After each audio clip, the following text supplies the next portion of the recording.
Fala pessoal, tudo bem com vocês? O Corinthians recua e o Santos empata no finzinho num pênalti polêmico. Daronco de novo apitando na Neoquímica Arena. A questão é, não ficou legal pra ninguém. Os dois continuam a perigo e a gente vai falar inclusive algo além da arbitragem que me mostrou esse jogo. Chega mais, eu sou o Chico Garcia, inscreva-se no canal e vamos juntos!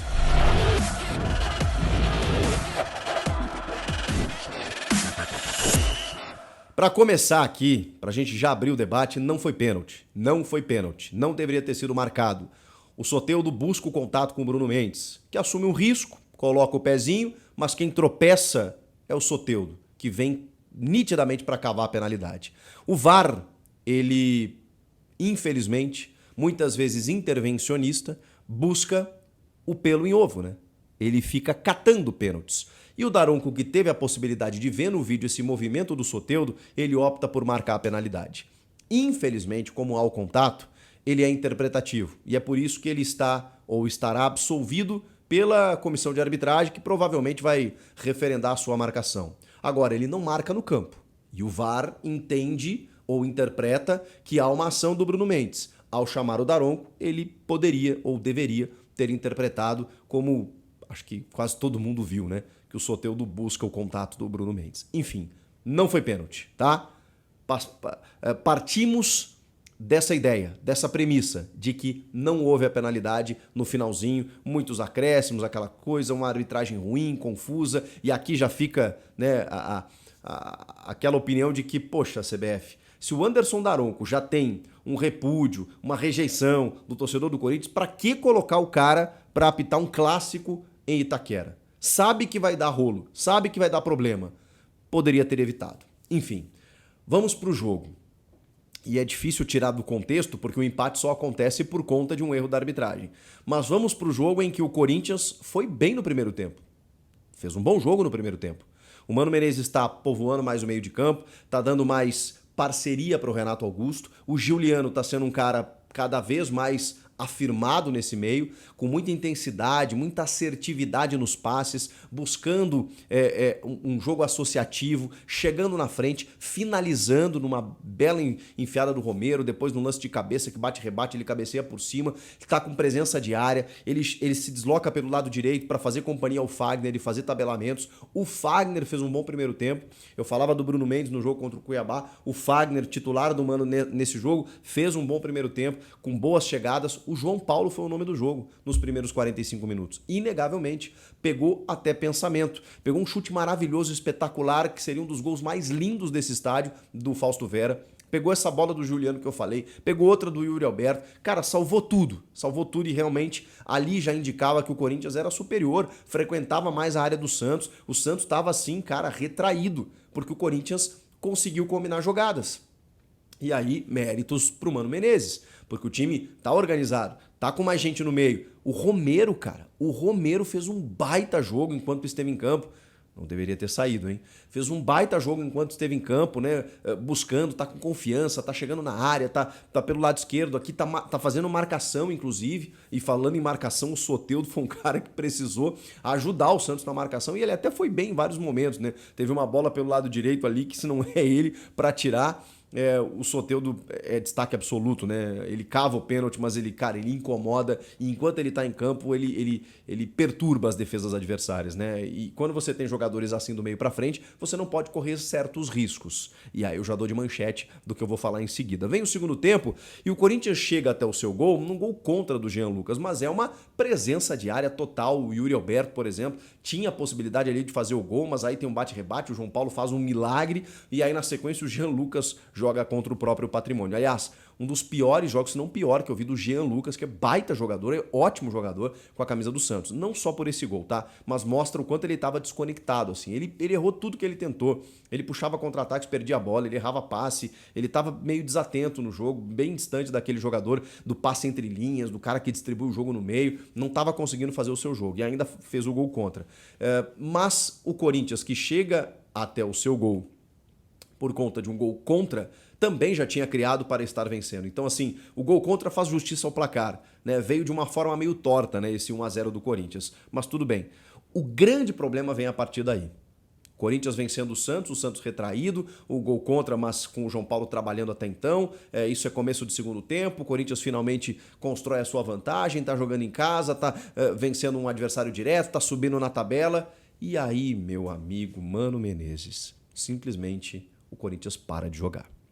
Tem uma questão física aí que acaba interferindo em alguns atletas, e eu não sei se foi o caso do Romero, por exemplo, que acabou substituído pelo Wesley. Na verdade, essa mexida, ela até faz muito mais sentido no aspecto tático, porque você está percebendo, né, que o Santos está te atacando mais, e aí o Marcelo Fernandes, por outro lado, coloca 2 atacantes, né, embora tenha tirado o Marcos Leonardo, né, o que eu acho um absurdo, mas ele coloca o Júlio Furt e também o Mendonça, que o torcedor do Corinthians conhece bem, e aí vai para cima, porque o Corinthians também oferece esse espaço. O Marcelo percebe que o Mano meio que estava conformado com aquele 1-0, e aí o Santos vai para cima e ocupa mais o campo do Corinthians.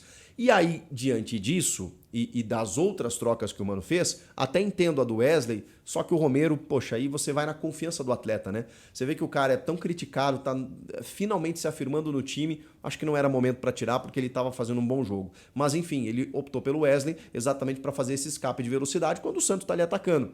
E aí o Corinthians não conseguiu encaixar esses contra-ataques. O Yuri Alberto teve uma bola pelo lado esquerdo que ele centralizou, não deu certo. O Wesley teve algumas jogadas pela esquerda que não deu certo. O Renato Augusto cansou. E assim, não é que ele cansou quando ele foi substituído, ele cansou no começo do segundo tempo. Ele não conseguiu mais jogar, não conseguiu mais dar ritmo. O Mano optou por tirar ele, por tirar o Juliano, meio que descaracterizou o time, né? E aí trocou, inclusive, o Fagner pelo Bruno Mendes. E aí aconteceu o pênalti justamente com o Bruno Mendes, que, assim, assumiu o risco no lance, mas não estava fazendo um jogo lá tão interessante e o Fagner estava jogando bem. Aí eu não sei se também não tem aquela questão física, mas poxa vida, Fagner. O Fagner não tem uma idade tão avançada assim para não estar conseguindo concluir jogos. Se é uma questão física, não dá para entender. Se é uma questão técnica, menos ainda, né? Porque o Fagner estava bem. E se é uma questão tática, poxa vida, mano, foi segurar com mais um jogador ali, porque o Bruno é mais defensivo do que o Fagner. Talvez essa tenha sido a ideia. Não deu certo. Por quê, senhoras e senhores? Porque ao fazer isso, o Mano Menezes trouxe o Santos para o seu campo. E o Santos, colocando atacantes, passou a ser mais agressivo. E aí você, infelizmente, eu digo infelizmente, você conta com essas coisas do futebol, que são arbitragens ruins, pênaltis inexistentes, bola que daqui a pouco o goleiro não pega, a bola do ataque que bate na trave e não entra. O Corinthians, a verdade é, abdicou de jogar depois do 1-0 com um gol contra. O cômputo, a manchete final é essa. O Corinthians faz um gol, um 0,5 e beleza, se viessem os 3 pontos, ok, o torcedor ia comemorar, como foi contra o Cuiabá, no gol ali, né? No detalhe, no milímetro ali do Romero empurrando a bola pro fundo da rede, com análise do VAR e tudo mais, beleza. Gol do Corinthians, 1-0 contra o Cuiabá fora de casa, 3 pontos, lindo. Hoje seria da mesma forma. Gol contra? Azar. Azar é do goleiro, como a gente chama. 3 pontos na tabela, o Corinthians estaria lá na metade, né? Desgarrando um pouco da zona do rebaixamento. Mas, gente, jogando em casa, contra o Santos, que está enfrentando muitas dificuldades, que tem bons jogadores, né, como o goleiro João Paulo, o próprio Jean Lucas, que não fez um bom jogo, o Soteldo, o Marcos Leonardo, tem bons jogadores sim o Santos, mas não é por acaso que está na parte de baixo da tabela. O Santos tem muitas dificuldades. E o Corinthians se acomodou, se conformou em vencer por 1-0 com um gol contra, jogando em casa, precisando do resultado. Porque como é que você confirma, eu falei sobre isso a semana toda, como você confirma uma vitória importante fora de casa contra o Cuiabá? Resolvendo dentro de casa. Porque aí você vai para dentro de casa e você não pode perder pontos. E foi o que o Corinthians fez. Por conta da arbitragem, beleza. Esse discurso você pode comprar. A diretoria, meu Deus, nota de repúdio, discurso, coletiva, Mano Menezes, vozes do além, que marcaram o pênalti e tudo mais. Não tem problema. Não foi pênalti. Abri o vídeo falando isso. Não foi pênalti. O Corinthians foi punido por um erro de arbitragem. Ponto, nova linha. Mas recuou demais, chamou o Santos e correu esse risco até o final. Pediu para tomar esse gol de empate. Que poderia não ter acontecido, como não aconteceu contra o Cuiabá. E poderia ter resultado em 3 pontos e a gente estaria dizendo aqui, ou muitos estariam dizendo, bom, a estratégia deu certo. Até quando, gente? Até quando o Corinthians vai fazer um gol na sua casa e vai recuar contra um time que também está na parte de baixo da tabela? Não dá para aceitar esse tipo de coisa. O Mano Menezes tem boas mexidas, tem jogadores crescendo na mão dele, você vê uma organização maior, mas essa postura é inaceitável. de um time que vence um jogo, está vencendo um clássico e imediatamente recua. Eu sei que do outro lado tem um adversário. E eu separo aqui o que aconteceu com o Fluminense. O Fluminense, ele empurrou o Corinthians. O Corinthians não conseguiu sair. Contra o Cuiabá, contra o Santos, foram opções do técnico. O técnico optou por recuar. E aí, enfim. Matias Rojas. Matias Rojas, um recadinho, tá? Antes de tocar pro lado e virar a cara pro outro, vira titular pelo menos. Assume a responsabilidade. Encara de verdade a camisa do time que você está vestindo. Mata no peito a responsa da grande contratação que você foi. Faz alguns gols decisivos. Se torna responsável pela sua função no time para depois começar a dar toquinho pro lado, tá bom? É só um recado. Porque assim, do jeito que você está entrando de salto alto, eu acho que você não se deu conta onde você joga. E aí o corintiano e o Corinthians está precisando de você. Você ganhou a 10 do Corinthians, de Neto, Rivelino e vários. Jura que você vai fazer isso? Que você vai entrar num joguinho como tanto faz, como tanto fez, já ganhei? Não, né? Não é o momento. Não é o momento. O que vocês acharam do jogo? Da arbitragem? Comenta aqui, inscreva-se no canal. Eu volto na próxima. Tchau!